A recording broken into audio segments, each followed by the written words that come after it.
بسم اللہ الرحمن الرحیم۔ دیکھتی آنکھوں سنتے کانوں کو وقاص مان کا سلام۔ اگر میرا یہ پروگرام پسند آئے تو اسے لائک اور سبسکرائب ضرور کریں، اسے شیئر بھی ضرور کریں، اور اگر آپ کو کمنٹ دینے کو دل کرے تو اسے ہماری حوصلہ افزائی ہوگی اور ہم آگے اپنی کارکردگی میں بہتری لا سکیں گے۔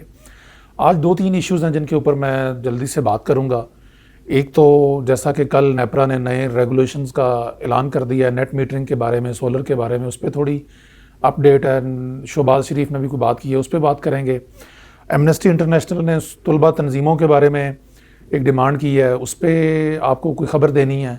اور بالآخر 1.5-2 سال کے بعد سردار اختر مینگل کا استعفیٰ آج قبول ہو گیا، اس پہ بھی بات کریں گے۔ پاکستان جیسے کہ بڑا ہیپننگ کنٹری ہے اور ٹاک آف دا ٹاؤن جو ہے وہ اس وقت یہ ہے کہ جو سولرائزیشن ہے جس کے اوپر ہماری حکومت نے، شہباز شریف جن کو شوباز شریف کہتے ہیں، انہوں نے بڑا کلیم کیا جی، دنیا بھر میں جا کے انہوں نے کہا کہ ہم نے جی سولر کے اوپر جو ہے وہ ایسی کارکردگی دکھائی ہے کہ پاکستان دنیا میں ایک مثال بن جائے گا، اور لوگ مثال دیا کریں گے کہ پاکستان نے کلین انرجی میں جو ہے وہ کیسے انیشیٹو لیا اور دنیا میں وہ آگے نکل گیا، اور لوگ اس کی مثالیں دیا کریں گے۔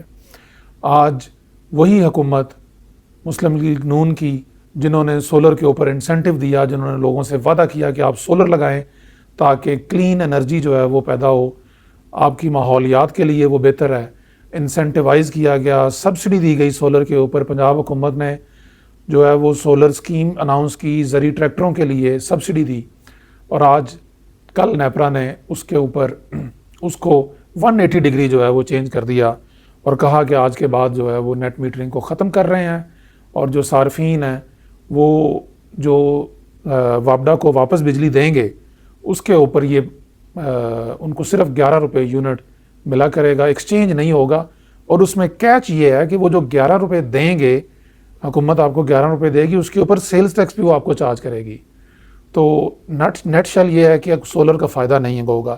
اور شہباز شریف نے آج ایک اور شو ماری ہے، وہ کہتے ہیں جی کہ انہوں نے ایکشن لے لیا ہے سولر کے اوپر، اور انہوں نے پاور ڈویژن کو یہ کہا ہے کہ آپ نیپرا کے خلاف اپیل کریں۔ یہ کسی مذاق سے کم نہیں ہے۔ کیا نیپرا کی یہ ہمت ہے کہ وہ حکومت کی مرضی کے بغیر جو ہے وہ سولر پالیسی کو چینج کر دے؟ یہ پچھلے کئی مہینوں سے ہوا، یہ تیسری دفعہ سولر پالیسی ہوتے ہوتے اناؤنس رہ گئی ہے۔ تو یہ بس آنیاں اور جانیاں ہیں۔ اسی سلسلے میں آج ڈاکٹر زرکا نے سینٹ میں جو ہے وہ سولر کی نیپرا کی اس پالیسی کے خلاف ایک قرارداد لانی چاہیے، جس کو نامنظور کیا گیا۔ پیپلز پارٹی نے بھی، ڈاکٹر شیری رحمان نے بھی اس کے اوپر بات کی کہ آپ یہ لوگوں کے ساتھ جو آپ نے دھوکہ اور فراڈ کیا ہے اس کو بند کریں، مگر حکومت اپنی آنکھیں بند کیے ہوئے ہے۔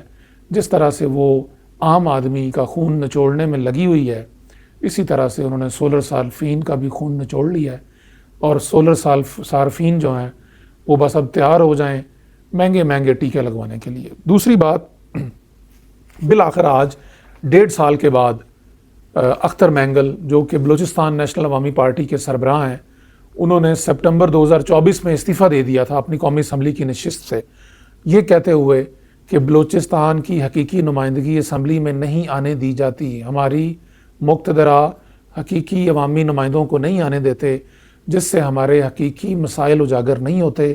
وہاں پہ جو وفاق چاہتا ہے وہ بندے چن لیے جاتے ہیں، سلیکٹ کر لیے جاتے ہیں، اور بلوچستان کے جو مسائل ہیں، جو محرومی ہیں، وہ اپنی جگہ پہ کھڑی ہیں۔ 76-78 سالوں سے ایسا ہی ہو رہا ہے، اور ان کا استعفیٰ اختر مینگل کا قبول نہیں کیا گیا تھا۔ آج بالآخر جب انہوں نے آسمہ جاگیر کانفرنس میں ایک بے داغ اور زبردست قسم کی جو ہے وہ تقریر کی، اس کے بعد آج اسپیکر ایاز صادق نے وہ استعفیٰ قبول کر لیا، اور اختر مینگل نے آج کہا، انہوں نے کہا کہ میں نے ایک پینی بھی پچھلے 1.5 سال میں ودڈرا نہیں کی، جو سیلری اور ٹی اے ڈی اے یا کوئی بھی پیسے ہیں وہ نیشنل اسمبلی کے اکاؤنٹ میں ہیں، وہ برائے مہربانی اپنے واپس لے لیں۔ بلوچستان کے نمائندوں کا حکومت کے اوپر یہ غیر اعتمادی اور بے یقینی کا منہ بولتا ثبوت ہے۔ تیسری بات، ایمنسٹی انٹرنیشنل جو کہ انسانی حقوق کا ایک عالمی ادارہ ہے، انہوں نے مطالبہ کیا ہے ہماری حکومت سے کہ طلبہ تنظیمیں جو ہیں ان کو بحال کیا جائے۔ ایمنسٹی انٹرنیشنل نے کہا، میں طلبہ یونینز پر پابندی کے 42 سال بعد بھی لاکھوں طلبہ کے حقوق معطل ہیں۔ طلبہ یونینز پر پابندی شہری سیاسی حقوق کے انٹرنیشنل قوانین کے آرٹیکل 21 کی خلاف ورزی ہے۔ ایمنسٹی انٹرنیشنل نے کہا پاکستان میں طلبہ یونینز پر پابندی آزادی تنظیم کے آرٹیکل 22 اور آزادی اظہار کے آرٹیکل 19 کے خلاف ہے۔ ایمنسٹی انٹرنیشنل نے کہا طلبہ یونینز آزاد اور جامعہ کیمپس کے لیے ضروری ہیں۔ یہ بڑی بنیادی بات ہے، کسی بھی معاشرے کی جو ہے بہبود کے لیے، اس کی بہتری کے لیے، اس کی گروتھ کے لیے ضروری ہے کہ فریڈم آف سپیچ جو ہے اس کا حق حاصل ہو۔